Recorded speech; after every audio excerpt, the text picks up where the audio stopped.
Well, for a closer look at the issues at stake, I'm joined live in the studio by an expert in counter-terrorism, Will Geddes, Chief Executive of International Corporate Protection. Will, thanks so much for coming in this morning.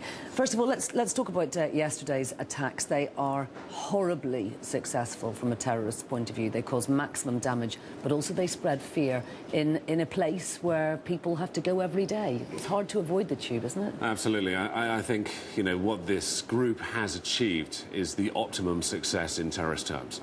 They've seen it occur elsewhere around the world, and particularly 7/7 bombings here in London as a good example. You hit the transportation network for a major city, for a capital city, you're going to bring the country pretty much to its knees in terms of apprehension, anxiety, and the fundamental sort of fear factor.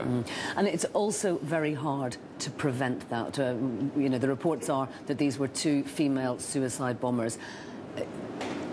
You know, Putin can say that he's going to crack down on this completely, but how do you stop suicide bombers getting onto public transport? Well, it's incredibly difficult. And I mean, and yes, there are lots of statements being made at the moment on how to secure the metro network over in Moscow.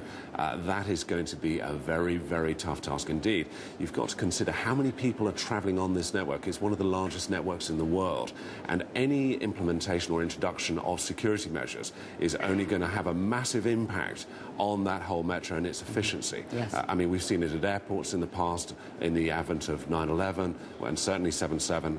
We'll see the same in Moscow if they try to do the same. And ultimately, there is never going to be 100% security.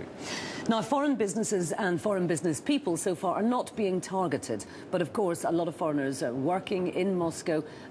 There is a danger for people over there, isn't there? Absolutely. And I think any company at the moment would have had a fairly drastic wake-up call yesterday.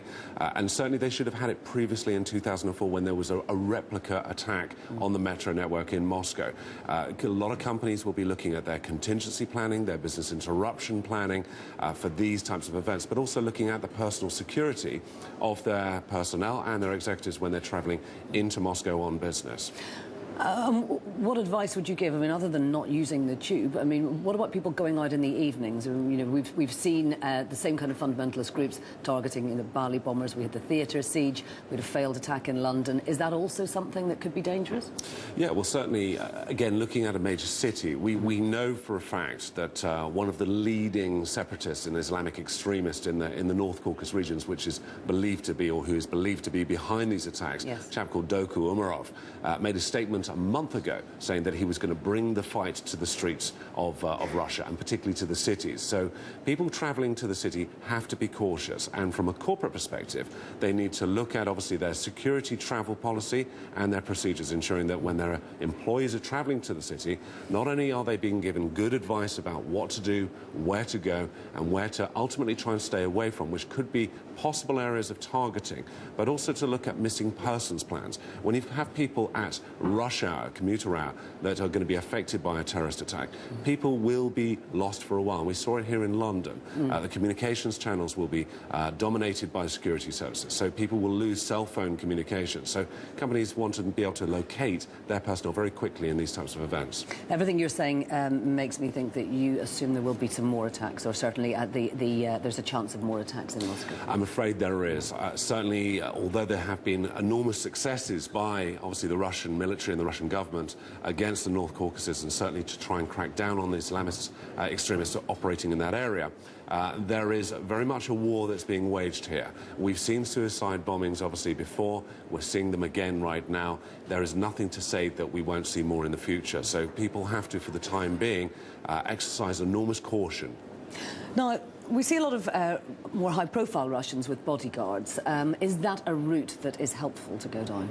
Well, yes, it is. But again, any close protection has to be done in a very considered and intelligent fashion. It's not simply a case of getting some fairly big, scary-looking guys to be standing on your side.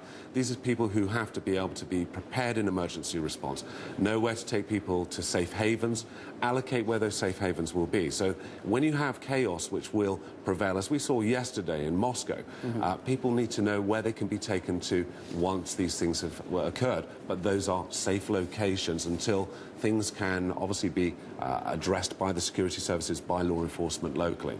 Will, thank you very much indeed.